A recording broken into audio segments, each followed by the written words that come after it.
Ladies and gentlemen, welcome to another episode of Media Watch. I'm your host, Dr. Savi.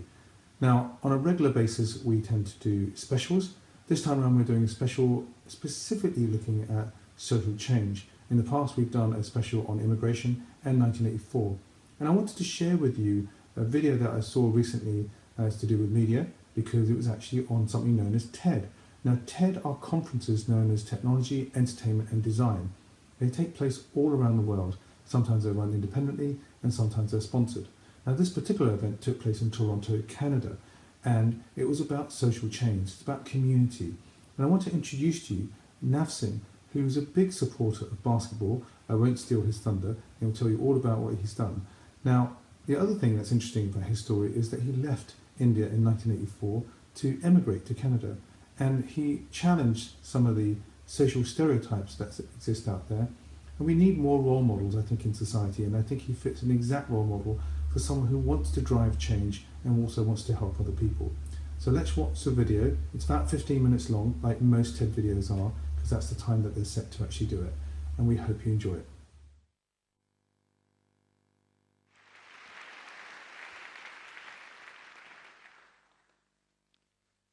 Thank you for giving me this opportunity. As I stand before you today, what do you see? Someone who would make you uncomfortable on your flight? Your convenience store worker? Your gas station attendant? You see my turban and my beard. Let me tell you what someone saw in me when he met me 15 years ago. One day, I was having a problem with my cell phone, and I went to Bell Center to get it fixed. And as I was entering, I saw this gentleman in his mid-40s, Caucasian, talking to someone on the phone. He saw me, and I overheard him saying, "Honey, I got to go. My cab is here." Well, he assumed me to be his cab driver. You know, a lot of Sikhs here in Toronto drive cabs, and I'm proud of them. I believe in dignity of labor. And believe me, I didn't get upset at the gentleman for confusing me or misjudging me as a cab driver. But I did get upset with my community and religious leaders who hadn't done enough to break this stereotype that existed. That moment was a life-changing moment for me. I had to do something in order to change the way the Sikhs were perceived in the mainstream. As you know, and you've seen the video, a lot of people know here that I'm also Toronto's Raptors Superfan. Now you're going to say, what does the Raptor fan has to do with changing the perception of the mainstream about the Sikhs? Well, it does. And let me take you back. It all started in 1984 in India. We, the Sikhs, were going through anti-Sikh riots there. We are being hunted and massacred. We had no safe haven in our home or even in our temples. Thousands of Sikhs were massacred during that time. That's the time when my family decided that we got to get out of India. I was the first one with my wife to arrive in Toronto. And like most of the Sikhs, I ended up in Malton renting a basement apartment for $350. I was the happiest man. I was in a safe country. Finding a job, though, was a different story. I'm a mechanical engineer, but I couldn't get a job because of my turban and beard. But I did get a job. I was hired as a salesman at a car dealership, Rexdale Hyundai in Rexdale.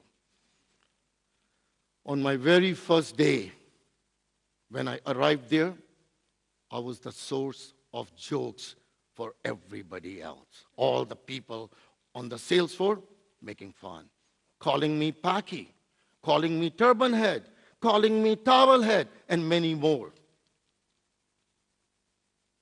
I didn't understand. Why are they calling me Paki? Because I'm an Indian. I'm from India. Later on, I realized what it meant. But anyway, on that day, I realized one thing. I have to be better than good if I want to survive in that environment. With God's grace and my hard work, I sold 127 cars in 3 months. There was a record then, and I believe it's record now.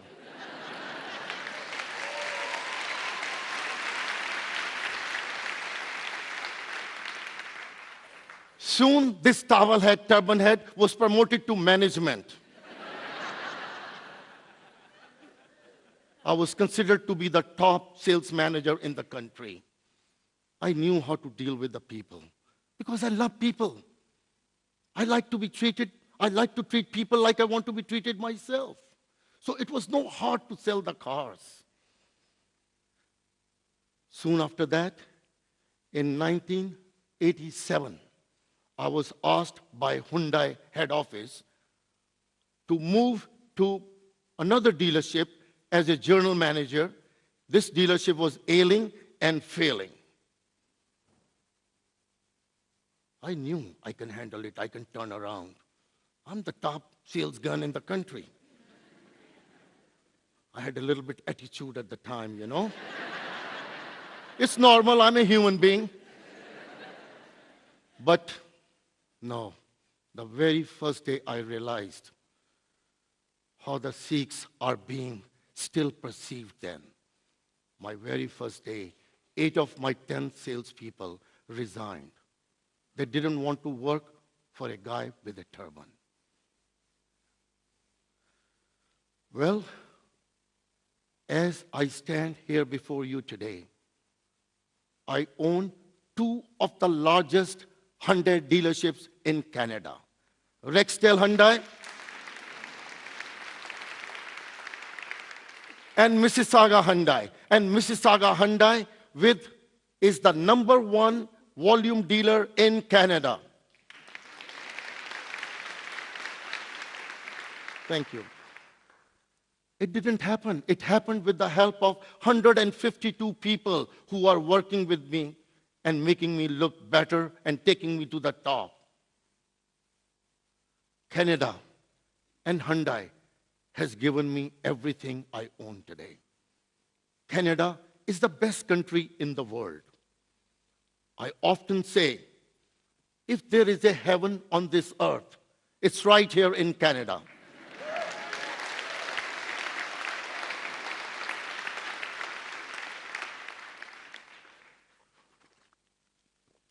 Right after that, in '95, the Raptors, the NBA team, Toronto Raptors, arrived here. I was comfortable. So I bought 2 seats at that time. I have 10 now, 6 courtsides and 4 platinum. But at that time, I only could afford 2. I went to every game. I cheered the most. Everybody noticed this turban guy cheering on the team the loudest. Even the opposing team noticed that. Soon after that, in '98, then general manager, if you remember, Mr. Isaiah Thomas, one day called me to the mid-court and presented me with a jersey saying, Superfan 1. And all of a sudden, this turban guy became the face of Toronto Raptors.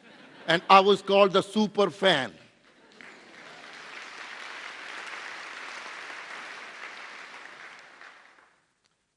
I was on a high. I was high. I was feeling good. And then, one day, that incident at the cell phone repair center happened, where I was misjudged as a cabbie. That really made me to think. And I decided, whatever it takes, how much money, resources, or time, but I have to do something to change the perception of Sikhs in the mainstream. So I went to my beloved Raptors. I talked to them. And now today, we have 2 games. One, Diwali Day game for the Hindus, where we celebrate the New Year, right during the regular season game on the Raptors floor. And also a Baisakhi Day game for the Sikhs New Year, right there on the central court of Air Canada Centre. We have come a long way. I buy 5,000 tickets and I distribute to all the underprivileged kids in Toronto and surrounding area. And we bring people from all religion, races, Sikhs, Hindus, Muslims, Christians, single mother kids, Jain and Finch, everywhere. Everywhere we bring the kids. Because I want these kids to integrate with them, each other, during the young age, so that they don't have to go through what I went through 30 years ago. And it's working. There was a time when there were hardly 50 or 60 South Asians at a basketball game. But today, when you go, there are thousands of South Asians there, including a lot of good-looking guys with turbans. Well, I salute the Raptors, Toronto Raptors, for being such an inclusive corporation where they gave us the opportunity. But they have benefit also. It has been a win-win situation for both of us, my community and them.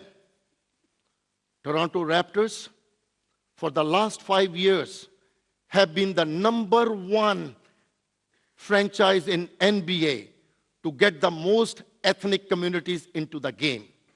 So once again, I want you to applaud for the Toronto Raptors.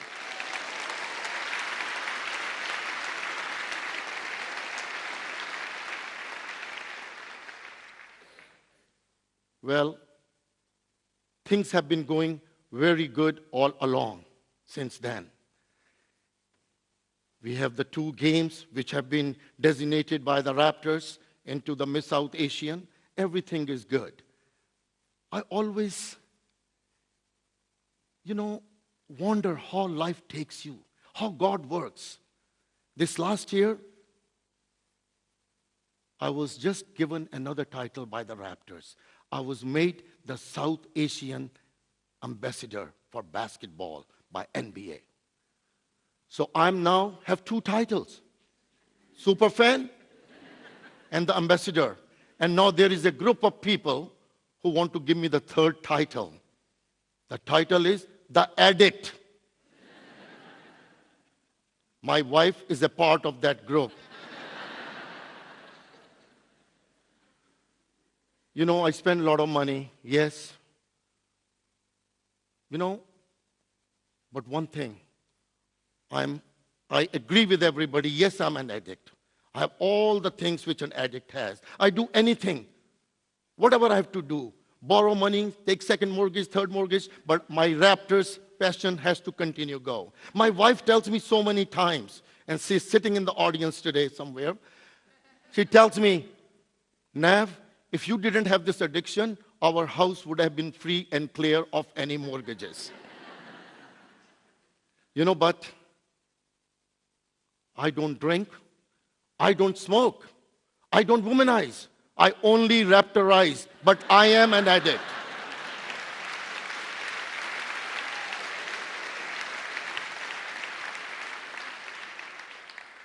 My wife is a smart woman because she hasn't yet asked me to choose between the Raptors and her.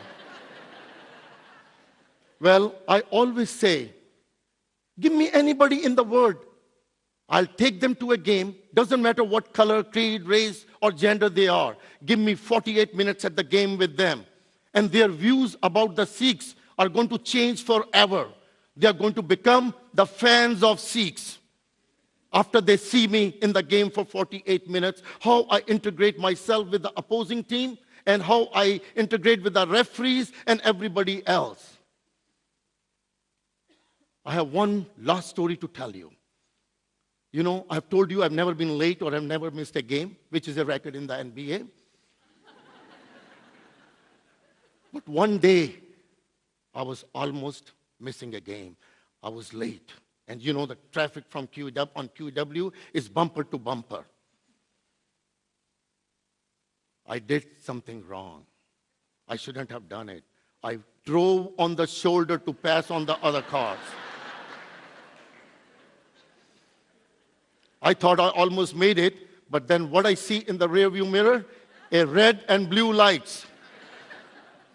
I got pulled over by the cop.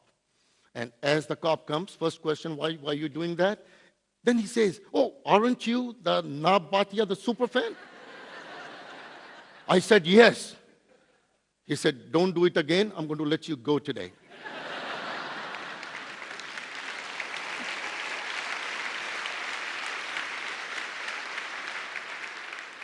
You know, I still have my record intact. You know, all the things which I went through and I shared with you in the last few minutes, I could have been upset and angry. But I wasn't.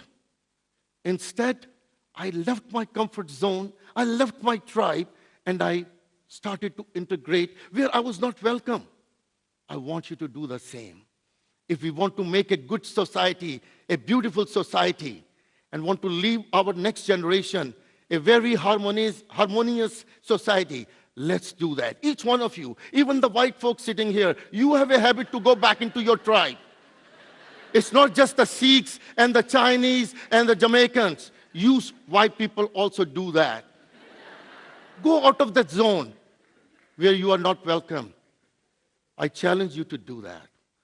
And now, look at me. What do you see? Thank you.